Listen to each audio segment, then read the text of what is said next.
Hello, hello, hello. Welcome Hey. back to Thursdays. I Hello. know we're now only once a week, so it's kind of weird, but welcome back. I low Of key messed course, you up on guys that. know I'm Patrice, and I'm Uh, going to let my fantastic coworkers introduce themselves. Guys, here we go. And we're going to let the new guy go first. All right. Hi, everyone. Woo! My name is Jesse. My pronouns are he and him, or they and them. Either it changes often. Period. I'm the research coordinator. I believe I'm the newest to the RAIN team. Um, and I help facilitate the studies for folks living with HIV and also folks that are on PrEP or planning to start PrEP. So if you're interested, my number is right there, and you can reach out anytime and join one of our paid studies. Yay! All right, Bryce, come on down. Hey Yeah. everybody, I'm Bryce. I'm the peer retention specialist at Rain, and I specialize in getting those who've been out of care re-engaged into care. Also, if you're newly diagnosed, I get you into care within 2 to 3 weeks of your diagnosis. And my job is basically to help you navigate your health care, give you tools to help you stay into care, and basically provide you with any services that will help you remain and be retained in your care. So if you need my services, call the number down below. Okay, okay. Now I guess I gotta do me. Yes. Hello, I'm Patrice. I am the prevention case manager here at Rain. And what I do is I assist people in getting onto PrEP for little to no cost. I also case manage them. That means helping them finish school, writing resumes, helping them find jobs, as well as housing. If you're interested, please give me a call at the number below. That's 980-208-9437. All right, guys. Beautiful. So I know we don't have our usual co-panelists. Johnny will be joining us soon, and Rashawn will not be with us this week. So we will have four out of the five. Jesse, I will let you. I'm sorry. That's terrible. Did I not put it? Okay, I'm a terrible person because apparently I put it in the wrong place. Go ahead and introduce it, Jesse. That's okay. So today we're talking about food, fitness, and feelings. Three topics and lifelong journeys that go really well together. So we're kind of looking at the overarching themes of what society thinks about food and fitness and feelings within, and also what our experiences are with each of these, which can sometimes be incredibly tumultuous and a little bit fucked up, or beautiful and good for us. So it's good to talk about it. Well, All righty. I would definitely Let's go say, ahead and um, shoot with the first topic. uh-huh. What is your relationship with food and fitness? Mm. Yeah. Fitness for me comes in waves. Food Okay. is a food is a joy thing for me. So when I'm upset, I don't want to eat, but like celebrations and like birthdays and holidays or any good news, it's like, oh yeah, let's get food. Um, I get these random bursts of motivation, so I really want to work out, and then I start doing it, and I go hard for like a good 3 weeks, and then I'm like, okay, give yourself a rest, and then I leave it alone for like 3 months, and then I'm like, okay, you need to get back to it, and I get back to it. The only time I was Right. really consistent with exercise is when I was playing the sport, but now it comes in waves. Like I'm like, Right. okay, bitch, you need to lose weight, and then I lose like 15 pounds, and I'm like, okay, I'm good, bye. You know. That is all good. You're like, oh yeah. hmm I don't know. I am a little different because I was smaller up until I got out of college and started working in corporate. And it was the potlucks and the donuts and the snacks and the sitting on your ass for 8 to 12 hours a day. And Yeah. so I did one of the fad diets. I dropped like 60 pounds. And then 4 years later, I tore my ACL. And that was it.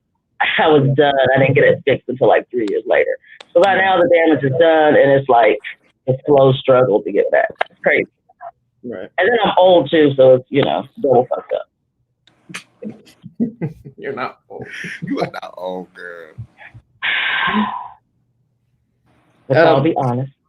Bryce, do you think being an athlete, like what about being an athlete helped you with your relationship with food and well being see, when I used to come home after working out, I didn't want to eat. Like, I was so tired from training and working out that my mom would make me eat. She was like, you need to eat something. But like, so I was just like, when I was working out, the last thing on my mind was like food. I'm kind of a person, I don't focus on too many things at one time. So like, if I have one obstacle, it becomes like my whole world. So like, when I was playing a sport, I was worried about being fit enough to play my sport. Like, I would just focus on that. So when I wasn't dieting, or I didn't change how I ate, I just ate less, if that makes any sense. Yeah, absolutely. What about you, Jesse? What's your relationship with food and fitness? So mine has changed a lot over the years. I think, like Bryce, I was an athlete. I was a collegiate swimmer. And then I got a back injury and quit. So then after kind of that daily accountability of movement and pretty much could eat whatever you want, which I'll get back to, but is the case now again, I kind of felt like lost at sea. Like, I didn't have anyone holding me accountable for how I move my body. And so I felt a little bit more lethargic. And so, Patrice, here's my shameless plug now. After about 10 years of kind of being confused about consumption and food and nutrient intake and movement, I got my certifications as a personal trainer and nutrition coach. And now I run my own company called Full Summit Fitness and Nutrition for queer folks in Charlotte and remote as well. Did we lose Bryce? I'm no, he's there. Can you still see He's me? intently listening. I guess I need that. I think I'm a little because I lost it. So after, stop, I keep losing my internet. I think it's me. It's not you. Can you You're see having me? the Johnny issue. You got it now? Uh-oh. Oh, now we have. Okay. Sorry, you guys. My computer is acting. You can't hear me? I can. Yeah. Okay, my computer's acting really, really bad. So I apologize. Welcome, Johnny. So after years of kind of being confused on what to eat and how to move, I decided to study it. And so I could teach it to other people and kind of live it out. So what I kind of moved through was there's about 1 million different ways to eat and move your body.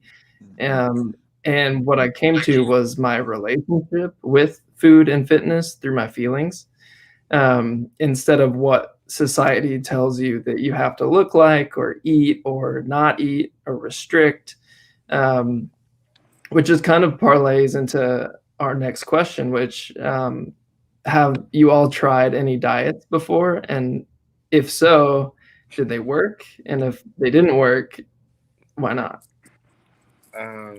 I tried intermittent fasting before. Like, I tried to stop eating food after 7:00. And at first it was going well. Until one night my little sister was like, "Oh, you want something from Sonic?" And then this went downhill. It just went downhill from there. Because I was like, "Oh, you can cheat one day," and then one day turned to two, and then it's just, That's a slippery slope. Kind of an all or nothing moment. Yeah.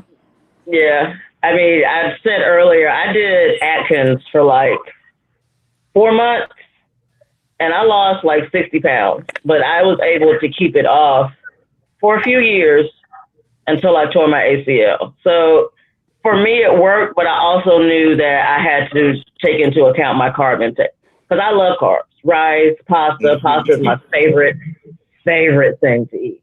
And so I had to take things out of my diet that wasn't good for me. But then, when you can't go hiking and stuff, those Krispy Kreme donuts look real good. For sure. Yeah. How about you, Johnny? Yeah, I was a vegetarian for 10 years. But it's, I mean, I don't know if that was necessarily the question, because it was more of a lifestyle than it was a diet.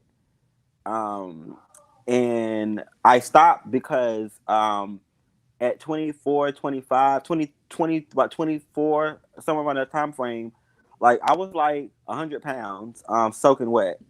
And so I wasn't really, I was too skinny. And my doctor suggested that I start eating chicken to pick up protein. And so I just started eating chicken like in low doses. Like I like literally started, I'd eat a piece of chicken every like week to make sure that I'm able to digest it and it not make me sick or anything like that. Mm-hmm. But other than that, I had not been on any other diet other than that. I may have fat. I mean, you know, I am a part of the Christian religion, so we do fast every now and then. And that fast may consist of you know no sodas and things like that, or no red meat. I don't eat red meat anyway, but you have to give something up, basically. Right. That's not a fast. That's Lent. Lent, yes, you have to give something up. A fast is when you don't eat nothing at all, like all day. It's not fun. Fast. All of them. But yeah, you're right.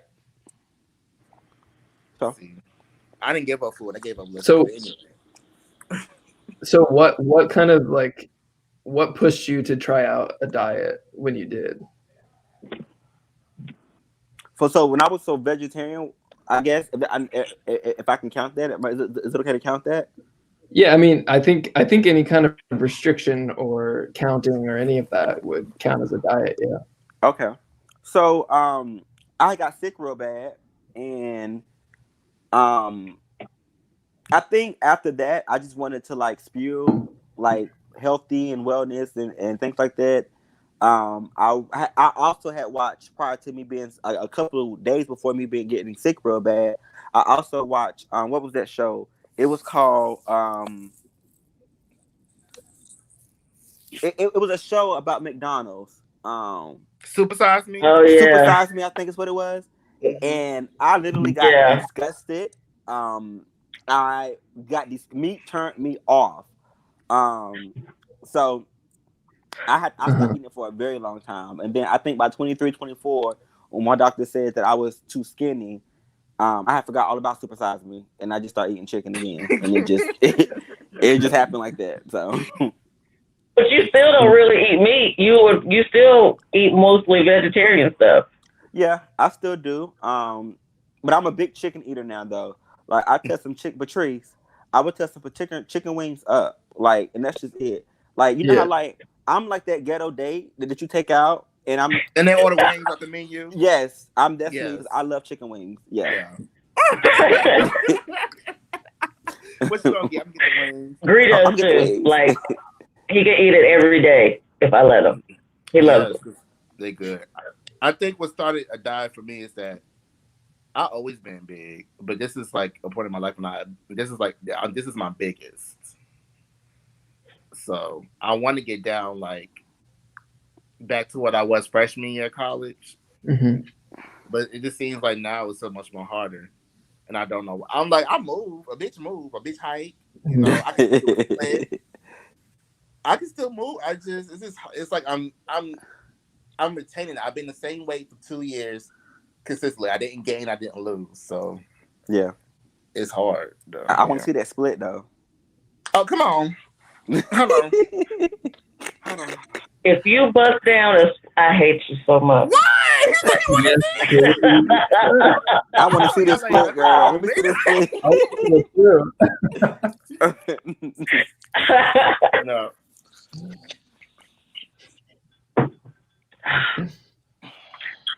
I think for me, it's more of a health issue. Just because the weight now is messing with like my knees and my joints. And so for me, that's more important than being skinny. I just need to lose like 60 pounds, maybe a little more. 75 if I'm pushing it. But Mhm. that's really, for me now, it's more of a health concern than I want to look a certain way. Of course I do, but that's not really what's driving me now. Right. Patrice, I think that's a really special shift to be able to say, like, I want to hit this goal for my health, as opposed to kind of like what, you know, society says is like a standard body or like a sexy body. Because we're Fat starting girls to. are sexy. What do you mean? What's that? I said fat girls are sexy. What do you mean? Exactly. Okay. Exactly, which is my point. Like, society creates these like standards, I you know know, what you mean. that like people are trying to hit, and it's like, instead of, you know, appreciating everyone's unique body and eating and moving just to feel good, we're trying to achieve these physiques, which is like totally fine in its own regard. But that's something that I try to do with my clients, is kind of reshape the narrative, and move forward with fitness and movement so that it's about them and no one else, you know? Yeah, Right. I can definitely agree with making it about yourself. Yeah, most definitely. I even I think that now that I started back eating chicken, I've started eating chicken and taking on other bad habits. Um, as a result of me starting back eating chicken, I don't think chicken was it was just because I had lost that what you call it, that um accountability, I guess, for myself, making sure that I'm still eating healthy things like that. I started eating chicken. I just kind of felt like I'm eating fries right now at this moment with ketchup. I'm just Lord. right now. It's okay. You know, I actually considered plastic surgery one time.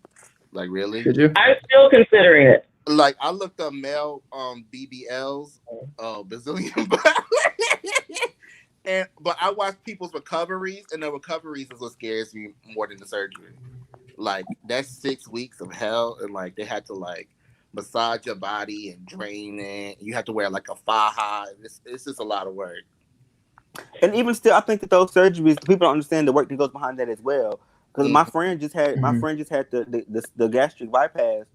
So yeah, she had that surgery, she had the surgery and things like that. But there's still a lifestyle change that has to happen after that, right? Because she happened to go through a bad diet that she don't like. Like, I think like the first And she can only eat so much food. Yep. She eats like this, literally. Like,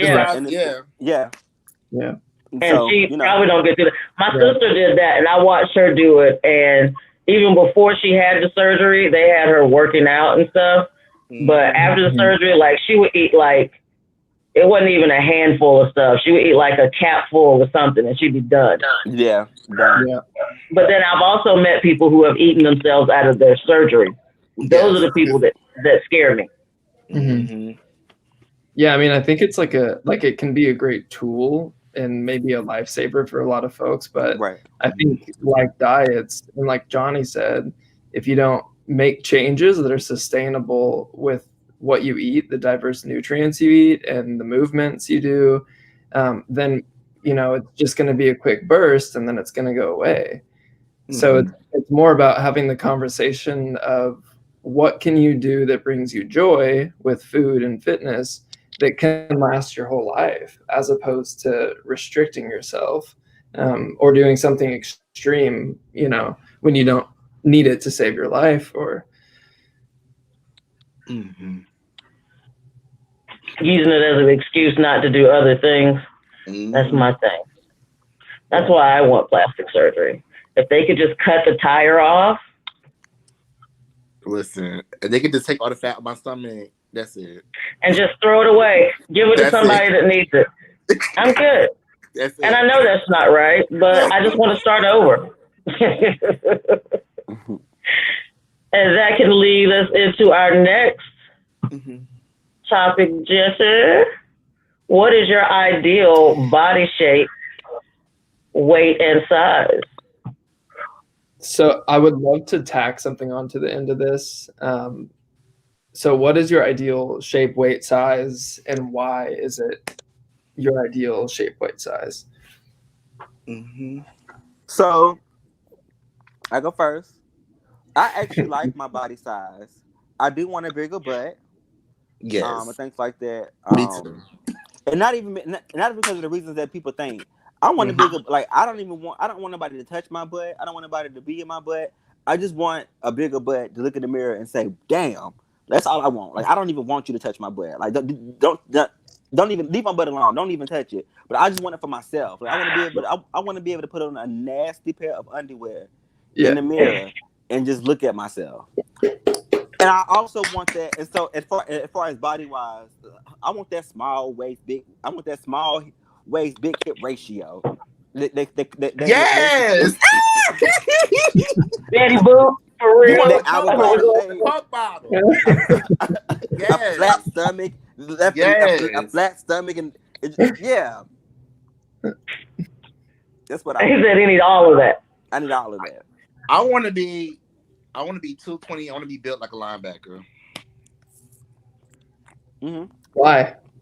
I just do. I like that. That's what I need. For you or for somebody else? Mm-hmm. For me. Right. That's, yeah. So I could look in the mirror and be like, yeah. Yeah.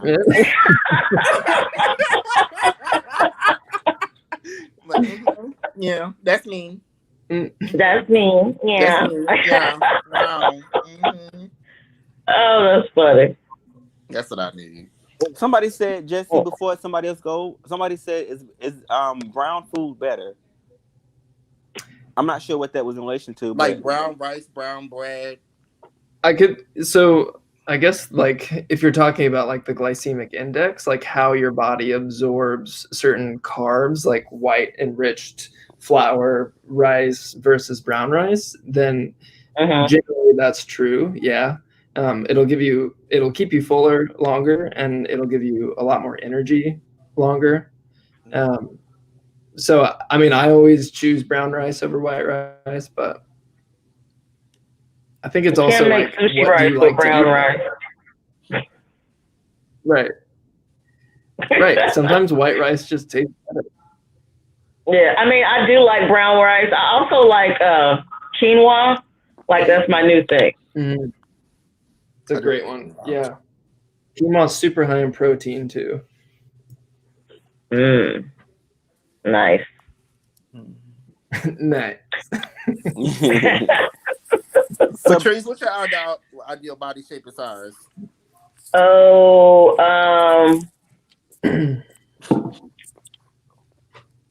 so when I get smaller, I do have a curvy shape. So, I just want to lose some weight and get in shape. I already know what it's going to look like. It's fine. It's got a lot attached to it. Like The Thing and all the rock. Yeah. Like, what you call it? Scoping. Oh, sculpting. Scoping. Oh. Body sculpting. Yeah, is that what you were talking? Yeah. Yeah, I wish. They'll only take so much. They don't get on my level. I think I'd have to go to Dominican Republic, and I'm kind of scared. They're gonna take care of you. They're gonna get you right. Johnny. Yeah. Huh? I want to make it back in one piece. Did you say with both my kidneys? What? Well, I went to Mexico now and had the surgery with my friend. That's Mexico. I said the Dominican Republic. I went to Tijuana, Mexico. Yeah. Yeah. I think they all by the cartel. You would say.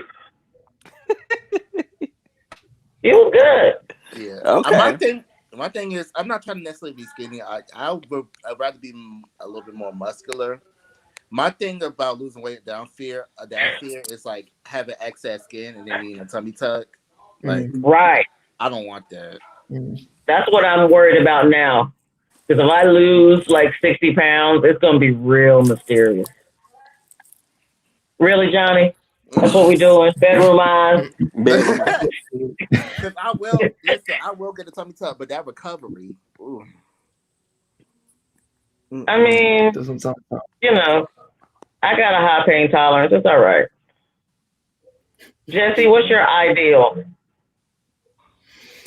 Y'all, I think I was like caught up pretty intensely in like the gay man's like gotta Body, be like, perfect body. yeah, like gotta be ripped, you gotta wear a Speedo at the pool party, like all the bullshit. And pretty recently, I'd say in the last 2 years, I've kind of shifted my regimen, my workout, my movements to build strength. And that's kind of shifted my perspective. And I feel stronger and I feel healthier. So Yeah. I don't think at the moment, like I have an ideal shape. I want strength and stamina. But I also like took so much work to get to that place, you know? Yeah. Yeah. There is no quick fix. Yeah. Unfortunately.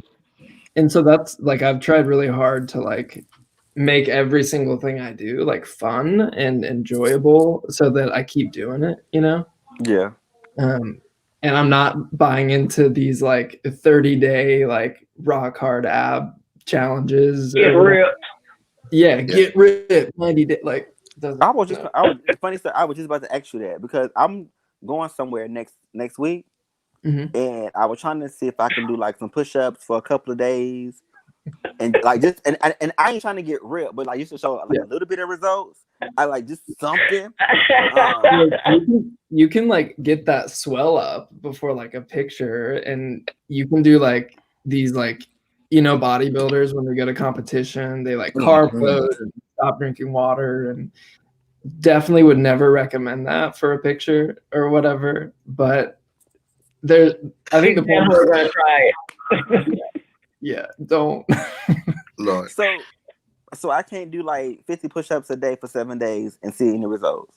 I think if you do that, you'll feel really good in your head. I'm trying to look good. Fuck, feel good. You already look good. Come on. Everyone does. Honestly. Yeah, you're right. I learned that I work out best in groups, but since because we're in COVID right now, like there's no Soul Cycle, there's no Berry Boot Camp, there's no YMCA Boot Camp. Like those are things that actually work well for me. So now I'm kind of like restricted to working out at home, and this is like, it's like I'll do it tomorrow. Right. Yeah. And see, I'm different. I like to work out by myself. I just need somebody to say, hey, get your ass up and go to the gym. Okay? And then I like being by myself when I work out, but that's just because I don't like people that much. And I also want to. I like being competitive. I'm also thinking about too. When I start eating meat again, when I start eating chicken again, I also stop dancing, as well professionally. This amount of time I stopped dancing and started doing. So I did. As it came down to how active I was, that also slowed down tremendously.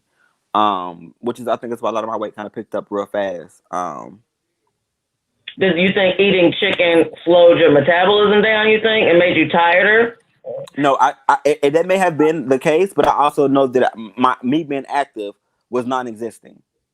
I'm now sitting at a desk all day. And I started doing stuff like that, like at 22.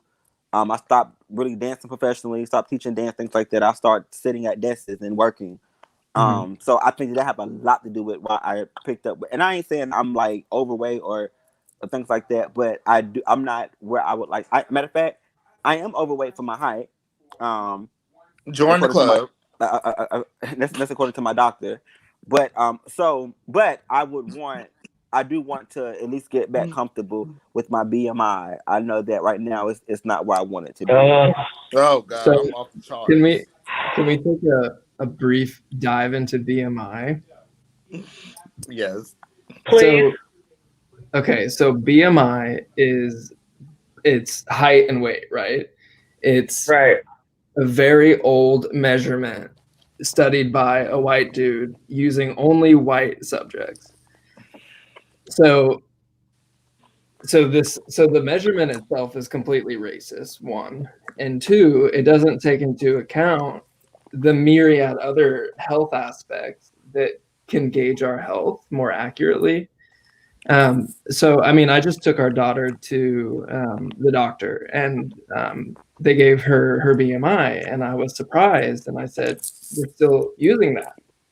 And she was like, "Yeah, it's a great measurement, but it's not. We're just stuck on this old measurement that puts your height and your weight in a box and says you're healthy or you're not."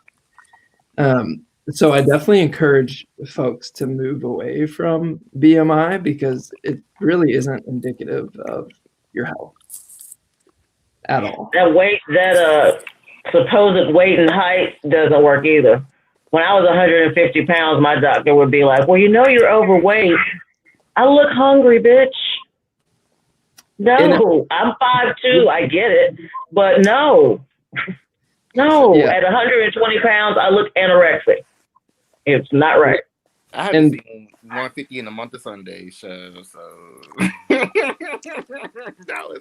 I've always been off the chart. Like, you know, they have like where 13-year-olds are supposed to be, and then I'll be like all the way up here. And then I'll be like, well, damn, what am I supposed to do? Like, I don't know. I think you just have to remember that this way to gauge health is based off of a very small white single type population that isn't accurate. We just use it because it was written in.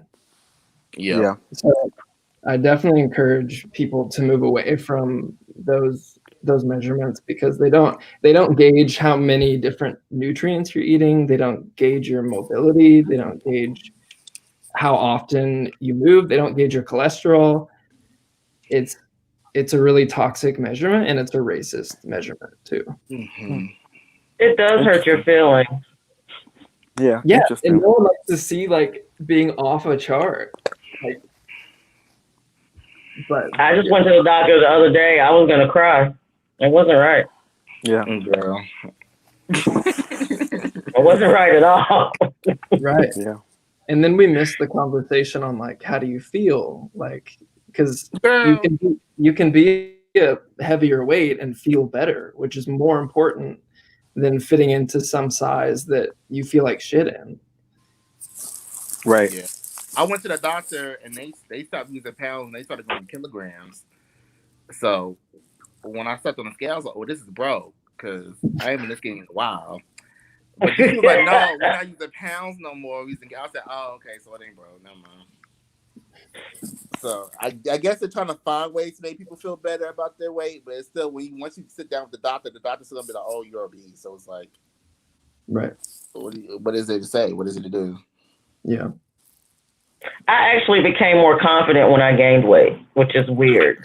Really? Mm-hmm.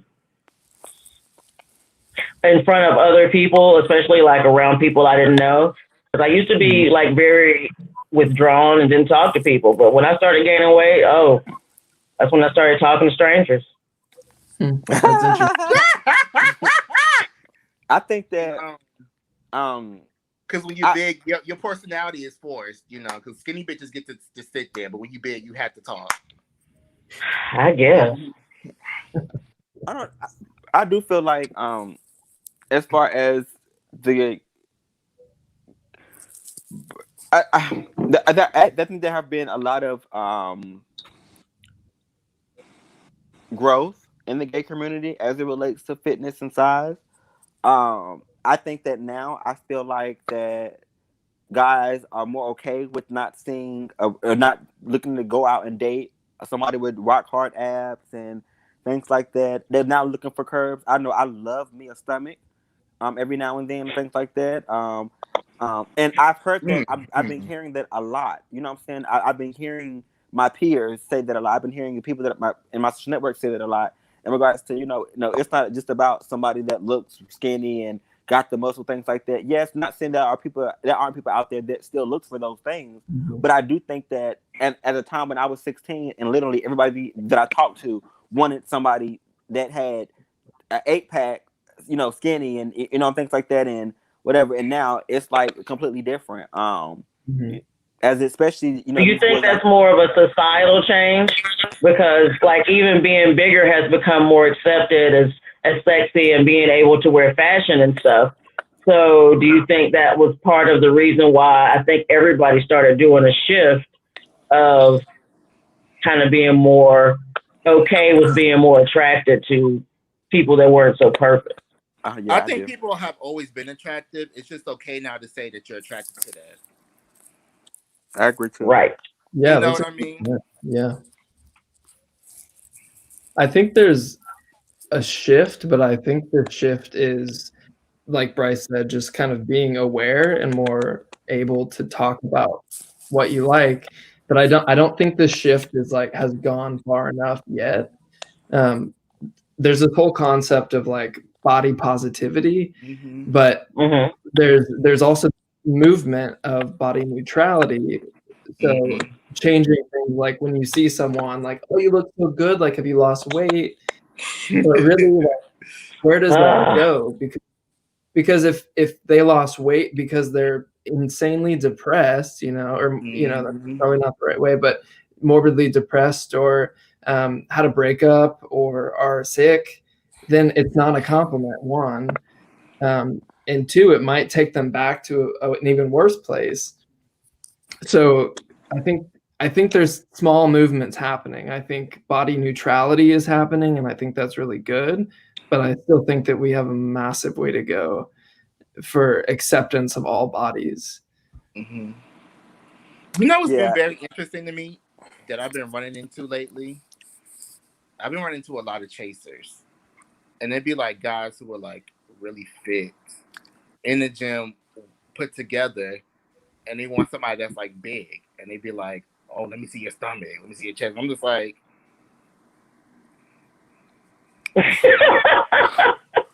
Do you feel like it's... Why is you over there smoking a cigarette? I'm like, am I being punked right now? Like, what's going on? But it's just, it's like, it's so, what I'm trying to get at, it's very interesting to me to like how a person could be like put all this effort to their body to be like the perfect body, but then they want somebody that's like the complete opposite. And then it's also, there's guys who are like 400 pounds, but they only want skinny guys. They're like, sorry, skinny only. So it's like, it's yeah. But I do want to go back to what you were talking about as far as size and you making a compliment to somebody, because like it is so often that you walk around the corner and say, "Oh, you look good. You done lost some weight," and things like that, or like, "Oh, I think that's." I mean, especially like us and things like that. I think that we say that so freely, like we say that so easily, and don't even like know how to like it's so weird. It's gonna be so weird to kind of. I think even I will still say that. Oh, you lost some weight. You look, and then have to backtrack and say, no, but it look good on you. It look good on you. You know what I'm saying? Like even me, like people have seen that I've gained some weight and things like that, or whatever. And Patrice will tell you I'm very subconscious about my weight. But I'm joking, but no, you're not. But okay, mind your business. But but like my grandmother or my mother say something like, "Oh, you gained some weight," and things like that. But then and so whenever I make a face or like make that, like, you know what I'm saying, or like you offended me face, they retract to, "Oh, but it look good on you. It look good on you." And I'm just like, no. You the damage is already done. So I do get exactly. I love that statement of how you put that, Jesse, in regards to like how we word that and don't even realizing what we're saying, and sometimes how that can be a trigger for somebody. Because Patrice trigger me every single day. I think it's also like we put certain like things like weight loss or weight gain on a pedestal, and like if I gained weight and that was a good thing for me, then great. But if I gained weight and you were like, "Hey, you look so good," and that's a bad thing for me, then you're putting this up. You're putting this idea, a societal idea, somewhere that it doesn't exist for me. I don't want that, and that goes for all body shapes and sizes. Yeah. I hate that when people say that to me. "Oh, you look like you lost weight." I'm like, no, actually, I've gained weight. It's like, no, girl, I'm stressed. But anyway, right. Yeah. No. Johnny, why don't you do a couple of comments? Yeah. Oh, If I can see him, Chad, hold on. Oh Lord. So Oh, that was funny to hear. What? we got some people talking about they need plastic surgery, starting with their nose job. Us no. Not the nose. Not the rhinoplasty. I lost 30 pounds to have kids, but kept my butt and breast. Okay. Sounds like nice. What'd you say? It sounds like what, Jesse? It sounds like magic work, like crystal ball. Eric says, I love me a dad bod. Period. I love bears. That is the funniest term to me. I love me a good dad, a good bear. You know, shit. Oh, somebody said I need a. I do enjoy a bear. A built bear is very sexy to me. Mm-hmm. But I also like tall guys. So yes, yeah. You know, I actually don't really have a preference when it comes down to body size. Like I like. It changes. Me neither. It honestly does change. It changes too rapidly for me. No, because I had guys of all body size rock my world. All guys. Not a Victoria's Secret body, Lord. Mm-hmm. And I used to want an Abercrombie fish body. I remember that stage. Oh God. That gave me bad body dysmorphia. I was like, damn. Really? I remember that stage. You remember the sweatpants? Do you remember that stage too? Yeah, I remember the Hollister sweatpants that everybody had. Yes. Back in school, and like how like certain people wouldn't wear those sweatpants. Certain people wouldn't wear that stuff because it obviously what made in their size. But like you had and if you wore that, you were part of the in crowd. Like you were in crowd, yeah. Like, and I'm talking about Hollister sweatpants, y'all. Like nothing fad about them. It just got the word Hollister on the side of them. That's it. And you were it. I never understood why they were so popular. I never understood it either. I never understood either, but I don't know. Because it was so simple. It's kind of like yoga pants. Everybody wants to wear yoga pants, but everybody should not wear yoga pants. I ran into the problem to where I had to buy pants a waist bigger because of my thighs, not because of my waist. Oh yeah. So my I always have to do that because of my butt. Problem. Yeah, and that's the thing that we have curves. See, like I have a high butt, so it's like sometimes what happens is that my waist is lower than my butt. Yeah. So when you try to put on the belt, it don't look right. And whenever I pull my pants up from the back, and y'all be like, "Oh, you sagging, you trying to show your butt." No, it's not that. I'm not sagging. It's just that when I pull my pants all the way up the way it's supposed to, I have a front wedgie, and it hurts. So I don't want to be walking around with a front wedgie. So I just have to figure out I have to make it do what it do. Yeah. I came to a realization I had to get my suit pants and my dress pants like custom hemmed because I just can't buy them from the store. They're either too big or they're too tight for my thighs. Yeah. Yeah. And I do think Gray has to do that. I do think that our partners have a lot to do with how we look at or how we see our bodies and things like that as well. Or can be. Now, I'm not saying that they do, but they can have a big push on that. I know that I have been in a relationship where I was too skinny for this person, and they made it their goal to make sure I ate, make sure I eat. Like I felt like I was stuffing my face every 5 minutes to make sure that I gained weight so that I look like a man. Because apparently I looked like a little boy when I was too skinny. And I looked at like it was just weird. And I do think that played with my psyche a little bit. So I did want to. When I did want to like really really gain weight and you know bulk up and try to get that whole masculine phase down and things like that. I do think all of that kind of plays a role in, like I think Jesse, you said it earlier as well, that it plays a role into how we think about ourselves. That whole masculine feminine thing, you know, that how we're supposed to be looking, how we're supposed to be shaped and things like that. Oh my god. And those are the two questions I hate. I know. What question? Oh, are you masked? Are you femme? And then are you fat or you thick? I'm like, listen, I do what the fuck I want. I'm fat. Do you like it or not? Right. Yeah. That's it. Like, yeah. I can't. Oh Lord. It's always weird when I run into somebody who tells me that I'm not big enough for them. I think that's hilarious. Bryce, I when you were thought- talking about chasers, do you in terms of progress, do you think that that is progress, or do you think that that's like fetishizing a body type in a negative way? It's Interesting. fetishizing. But is it negative? It's not negative though. I don't think it's negative. You know, it's just. I think progress is just being who the fuck that you want to be with because you actually like them. That's progress for me. But I definitely do know it's a fetish because there my previous relationship, like he was losing weight, but he didn't want me to lose weight. He wanted me to stay the same.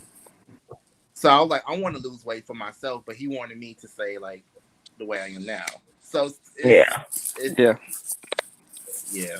But okay, so I have a question, and I'm going to take it left, but I'm tied into what Jesse just asked, because you said it's you think it's a good thing, but do you also, because I feel like in that same line, you have white guys that will say, I'm looking for a BBC, Right. and whatever. Yeah. And so is that part, like, is that a good fetish? And like, what is, you know what I'm saying? Not like, all fetishes are positive, but not all of them are negative either. Yeah, but I mean, Right. but it's the same concept. You know, I'm a No. buff person looking for, what's different. I'm a buff person I'm fetishizing over a bigger guy. Yeah. You know, I want to see you play with your stuff. Well, it's about what you're turned on to versus being out. I mean, I don't know. I don't think it's negative. He might think it's negative. I don't know. I don't know. When somebody says BBC, I think they're looking for like a black dick, like. Right. No, But- BBC, but- Big black dick. cock. Okay, but Cock. also, Same difference. I don't know. Like, is he having jungle fever? I don't. Because the Not Chase jungle like fever. big guys. Period. He can like big white guys, big black guys, big Yeah. Asian men. Yeah, But then, but I get what you're saying because the BBC is very specific to black men. yeah. But the Chaser, like in big guys, he could like big guys of all races. All race, right? You're right. So Right. I do think the BBC one is stemmed in the kind of like backwards prejudice because it's pissed the stereotype that all black guys have super massive dicks when they don't. Because That's a lie. That's a whole nother. That's a whole lie. It's a lie. Don't talk about my kings like that, though. We're not. I know. But if I'm looking for a chaser, I'm not looking for like a black chaser. Like it don't matter to me. It's whatever. You know what I mean? So I think the weight one is not specific to race, but the BBC is specific to race, and that's what it becomes. Right. An issue. Okay. So I guess think when because. oh, go ahead. Go ahead. No, go ahead, Patrice. Go ahead. I think he's going to move on. So if you have a topic to something, Go ahead. I don't. Go ahead. What was you about to say, Patrice? This is glitchy, so you go ahead. I'm a little backlogged. What you say? I Patrice? think for me, gaining weight because my husband is okay with it and doesn't care, it kind of let me like not have any accountability for it. So that can be a bad thing too. I mean, it's a good thing that, you know, you love me regardless, but you know, it can get weird. Yeah. But you're very beautiful, so it don't matter. And I got platinum, so you're right. It don't. It don't matter. It's I don't like- get the platinum reference. Everybody else get it except for me? Am I the only person that don't get it? Okay, I have an attitude.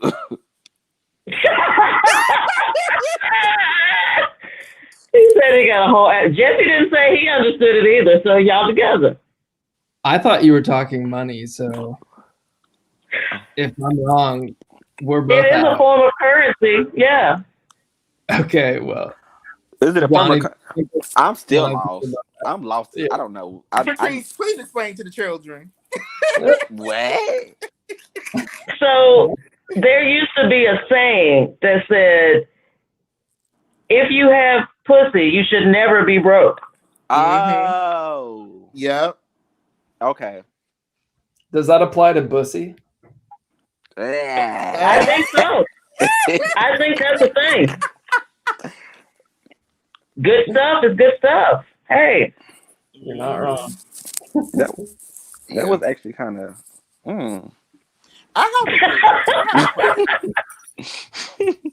Were you conscious about your body before you were having sex, or did you become conscious about your body after you started having sex? For me, always. Mm-hmm. Why? Yeah, I was. I think because the thought of sex also was there too, and plus, I think because of society. I mean, shit, people tell you how you should look from a young age. Yeah. I mean, like from infancy, you're told like starts in middle and high school. If you have this height, you should be this weight. And so, like for me, it started in high school. I was a big Naomi Campbell fan. I wanted to look like her. I wanted to be tall and thin, but I got this big old butt. It's not gonna work. I definitely say it's both of me. Like I didn't start thinking about my body till like I want to say 7th grade, and then that's when I started really thinking about body and image and stuff. Because the whole Abercrombie and Hollister thingy, and then but as I'm getting older, I'm becoming more and more comfortable with it. So I think for me, I'm actually trying to think back on my childhood. I don't think that I started having thoughts about weight and stuff until I was like over 21, 22. And by the time I already started having sex, I literally think it was because I was in a relationship that they wanted me to look a certain type of way, and that's when I started paying attention to stuff like that. Prior to that, I don't think that I ever really cared. And on top of that, I was always, I think beforehand, I felt like I was always a good size for me. Maybe that I didn't think about it because I was always dancing. I danced all the way through, like most of my life, my childhood life. So I kind of always had that fun size petite look. Yes. So yeah. So I had a client today. I had a client today, and body stuff. We were talking about like body. This conversation pretty much came up in regards to imaging, body image, things like that. And so he said fun size, and I said, "Wow, I haven't heard that term in years." That's why I said it today. But he said it like I was like, "Oh my god, I ain't heard it in a long time." How old are you? Lord, I also have another question too. If we're buying more food that's already prepped than we're actually cooking our own food, do you think that's contributing to us losing weight, or do you think that it depends on the type of food that you buy that's already cooked that determines our obesity problem? You mean like eating out versus cooking in? Mm-hmm. I think that when you eat out and buy already prepped meals, you have a lot less control. You look at a menu and like something looks good, but does all of it look good? Whereas like at home, you can curate this meal that you'll enjoy. And also at home, you can pick the nutrients that you add to that meal. And at restaurants, you can't really do that. But I don't think that eating out is the culprit of unhealthy habits. I think people thinking that you have to restrict certain nutrients or eat a certain amount of things is what contributes to kind of the diet culture of like trying something intensely for a couple of months, 90 days, and then falling off the wagon, as people say, and going back to kind of like purge style eating. So yeah, I think maybe it contributes. I think there's a lot of eating out that probably is like, deep fried and smothered in butter. But sometimes that's also really good for your body. Your body needs fats and your body needs nutrients that come from all food, no matter what it is. You cannot get nutrients from a fried Oreo, Jesse. Stop it. Well, you get calories from it, and Yes, that calories. and those in moderation, I mean, they give you fuel and they feed your cells. Probably not the first choice, but you know. You know what? Yeah. That is funny, Patrice. And that is funny that you say that, Jesse. I think you just made you just opened my eyes to a lot of different things in regards to like how we try to limit our bodies or limit things that we normally our bodies should have because we're so caught up on the fattening of it or the whole life and some of that stuff we really actually need. Right. That is you know what? Open my eyes, wake me up. Wake up, baby. I just Also- watched a documentary about centurions. The centurions are towns or countries where 50% of the population is 95 years or older. And what they found out from those populations is that they eat more carbs than they do meat. So here we're telling people that you need more proteins, less carbs. But in these places where there's people who are living to be like 115, their carb intake is much higher and their meat intake is much lower. But that also plays into they make their own carbs. So they make their own pasta, they make their own bread, and then the meat that they consume is from what they slaughter themselves. So that also plays a role into it. But my father always complained about how fresh things aren't, because my father grew up in the South. He grew up on a farm, so he's used to having like fresh produce all the time. So when he goes out, he's like, "Oh, this is not fresh. This is not fresh." But me, I'm just like, this is normal. Like, like I grew up on canned vegetables, so it's like, yeah. I can't. I won't. Bryce, with canned veggies though, like the way that they're prepared, they're more bioavailable. But no, they're like more bioavailable for your body to absorb the nutrients. So some of them, it depends on how they're prepared and what they are, but some of them your body will utilize differently than fresh produce. Yeah. I shop at the farmer's market. I love it. So, Billy Graham, the big one. Yes, Billy Graham. I've been out there once. I love it because it reminds me of food at home because I'm from the country and I grew up on a farm, so we always had gardens. There's nothing worse than picking up like a tomato and it doesn't smell like a fucking tomato. That's disgusting. I hate buying produce at Food Lion. Walmart. No, even worse. The GMO capital. No, sir. Like Trader Joe's or like Whole Foods, but they're expensive. Go to Aldi. Walmart. It's not the same. You shop at Walmart. You did. I'm not doing this with you today. Goodbye. I'm not. No. No, ma'am. No. I'm not. No. I don't even want to hear it.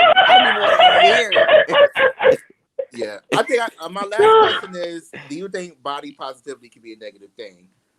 We live in we are happy. I'm happy to see Lizzo do her thing, and I like Lizzo, not necessarily her music, but her as a person, her personality. But people saying that supporting her is a bad thing because when you support somebody that's considered overweight, then they say that you're promoting obesity, you're promoting an unhealthy lifestyle. So, do you feel like body positivity can always be a positive thing? Do you feel like that there are times where people are pushing unhealthy lifestyles? I think so many things about this topic, and first, I think that it takes something big and bold to push the narrative forward, and so that people are aware that look, there's every kind of body in the world, and they should all be appreciated. But then part two is I think that people always associate weight with health, and that's not always the case. So you can be bigger and healthier, or smaller and healthier, or somewhere in the middle, and it doesn't necessarily always correlate. But then the third thing is, I think that after this big push, now we're moving towards body neutrality, where all bodies are good. It's not we're putting one or the other up. It's that all people have a body, Mhm. and they're all so I think the shift is important. I think the details are inaccurate, and I think that we're now moving to neutrality, which is a much happier zone for everyone. Mhm. Yeah, I think that was what set that off for me is that Nike made a plus size line because people complain that big people need to go to the gym and lose weight, but we need clothes to work out in. So Nike made a plus size line, and then it got backlash. So I'm saying you guys are promoting obesity, and the reason why they got backlash is because they put their plus size clothes on plus size mannequins, and people like would get mad. But my thing is, how do you make fun of somebody for being big, telling that they need to lose weight, but then you get mad at a clothing company for making clothes so they could go and lose weight? Like Right. it's just. I think it's good on Nike for providing things that all people can wear. Mhm. And it's the folks that aren't educated about weight and health, type Mhm. adjacent, that need to be corrected. You know, Changing the locker rooms in middle school was horrible. Lord, that was some tea. Changing the changing the locker room. I don't know. I think we have a long way to go and a lot Mhm. of old facts to Mhm. get rid of and to unlearn and then relearn. Um, and I think, I don't know if Patrice had it scheduled to come up, but the very last thing that I wanted to touch on is joy again. Mhm. Because if we're doing things, if we're restricting ourselves or we're adding things to our diets that make us feel like total shit and we don't enjoy it, it's not sustainable for our lifespan. Right. So I think it's about when you go to work out, like put on the music that makes you feel good, warm up with something that's fun, like dancing, Johnny, doing things that make you feel good. And when it comes to food, set the scene in the kitchen and make a happy space for yourself to cook, and buy things that that you will enjoy to eat. I I I think these are really appreciate important. that. I Mhm. think I think you just said a lot without saying a lot. To so many there's people that are watching because it's like even you guys hear me in the office and I say I can't stand to cook. I can cook very well. I know how to cook and things like that. However, I don't like to come home and cook. But it's because I don't Mhm. create the environment to do so. Like Jesse just said, and or like, I don't want to work out. I don't have the time to work out. But I do have the time to work out. I don't create the environment for me to do so and make it fun and interactive for me to do.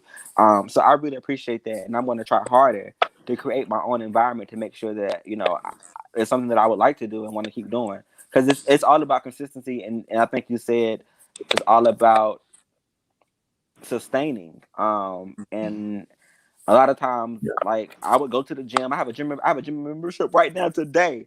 I've had it for 3 years, and I've probably gotten maybe 6 months out of it.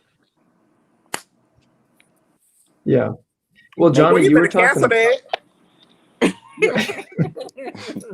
Johnny, you were talking about how you danced for so long and how, you Mhm. were feeling good and you were like at a size that you felt good in your body. Do you think that's not because of chicken, the change, but because you stopped dancing and had less joy that your body has changed in a way that you're not as happy with? most Or, definitely. Mhm. And most definitely. And it's also like, and it's not that I'm not happy with my body right now.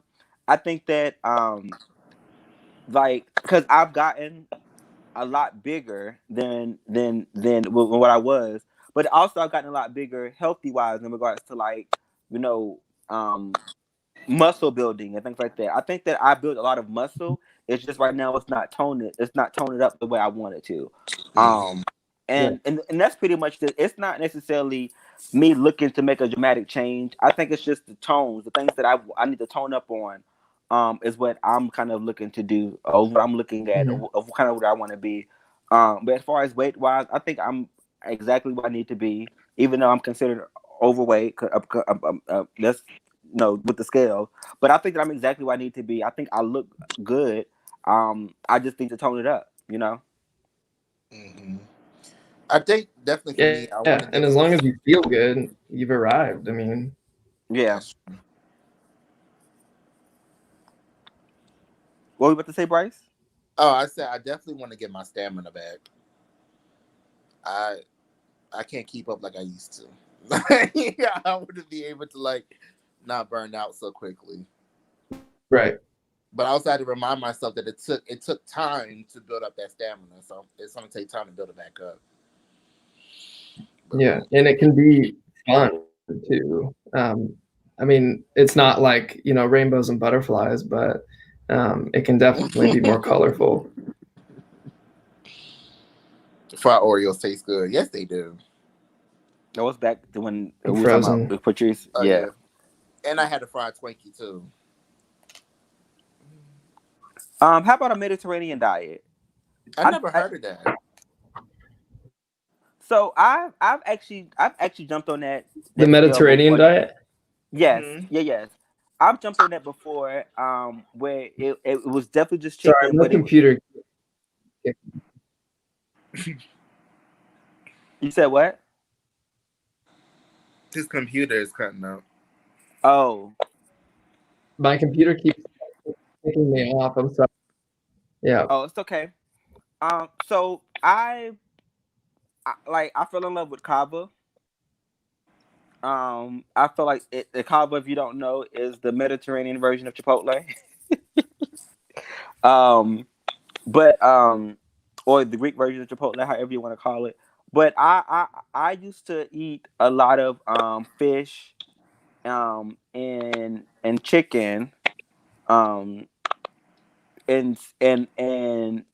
season and have like a whole bunch of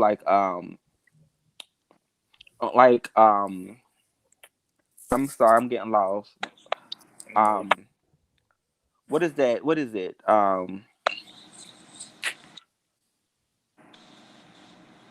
Waffle. I'm not saying it right. Oh, falafel. Falafel. And things like that. Thank you. I could not find that word for the love of me. But falafel and things like that. And have it with like the oil and vinegar, and a bunch of sauces and whatever.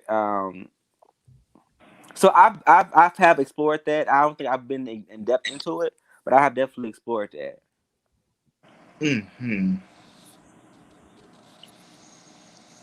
Can you all see me? Mm-hmm. Yes, we can see you. Okay, I missed everything you just said. I got so sorry. Oh no, I was just talking about like the Mediterranean diet. That's an interesting diet because it focuses on high fat, which is something your body needs. Yeah. I'm sure you had beautiful things to say about it. Sorry, I missed it. It's okay. So do we have anything else that we want to discuss as it relates to food, fitness, and fun? I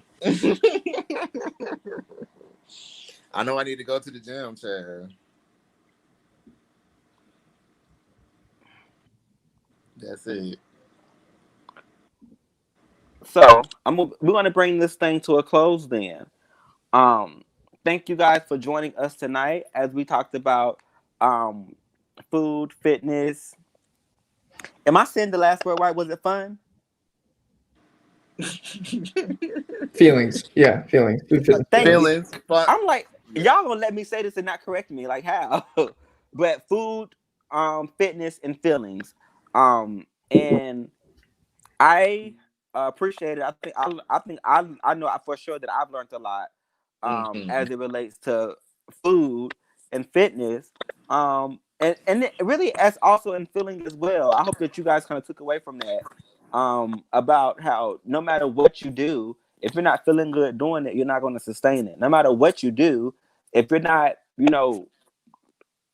creating your environment to kind of make sure you're successful while doing it, you're not going to sustain it. And I think for me, I don't know, and I can't speak for everybody else, but that was the most important takeaway for me.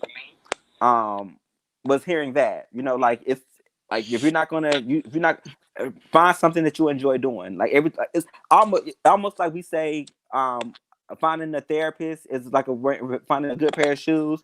I think it's the same way as it relates to our fitness, like finding finding a style or what works for you. It's like finding a good pair of shoes. So I think it works the same way. What about you, Bryce? I definitely will agree. It's about finding things that work for you and just be able to keep up with the tones and the rules that you set for yourself as it relates to your health. But also, it's okay to try something and fail. See that it wasn't for you. But also, if you try something and fail, that doesn't mean to give up on the mission. The mission is to live a healthy life. So you got to try different things out. And I think that's what resonated for me because I would definitely try something, burn out from it, and then be like, okay, I'm not going back from that. Right. Oh, definitely. I'm sorry. Oh, I'm tired, y'all. You said that means it's time to go. Me too. I've been up since 4. Oh my gosh. So, you guys, I actually had some other things here that I wanted to kind of talk about with you guys, as advertisement wise. But because I don't have my computer up, it's like acting weird. I'm not able to kind of do it. I just want to remind you that Crew do have a survey, that I want you guys to kind of look up. If you go to the page Project Uplift, you're gonna be able to participate in that survey. They're giving out $10 for people that participate. They just ask you questions as it relates to COVID-19. So please go to that and participate. Pretty much everybody qualifies, so you don't have to worry about that. So I will have more information to you next week about it, and we will post it on our Keeping It 100 page. Also, we're in talks with creating a podcast from Keeping It 100 internet form. So pretty much for those of you who do not have Facebook, don't have Twitter, don't have YouTube or whatever, you want to listen to us in your car while you drive to work, you're gonna have that option to do that coming soon. So I mean, I'm sorry, we're gonna have that maybe have that option. We're still talking about it and still making sure that we're able to do it and things like that. So as of right now, we're talking about Spotify as well as iTunes. So we're working hard to kind of make sure that we deliver to all platforms, so that you guys can hear us and watch us and rock out with us whenever y'all can. Don't forget, we are doing the virtual focus groups. The focus groups will take place via Zoom. Looking for individuals who have not been on prep before. And I'm giving out $100 for people to participate. I'm looking for, you guys to come and talk about prep.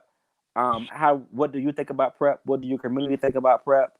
I'm not trying to get you to take prep. I'm not trying to get you to, think about taking prep. I just want to know, what do our community think about prep right now as it stands? So if that's something that you're interested in, please contact one of us, Patrice or Sean or Jesse, and we can get you in the right direction and kind of get that scheduled for you. If we don't have any questions, without further ado, I'm going to end. However, I'm not going to end without saying this.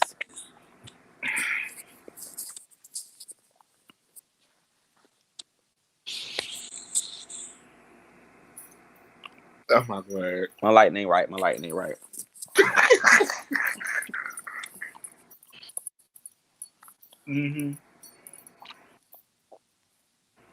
Getting tested, sexy. Woo!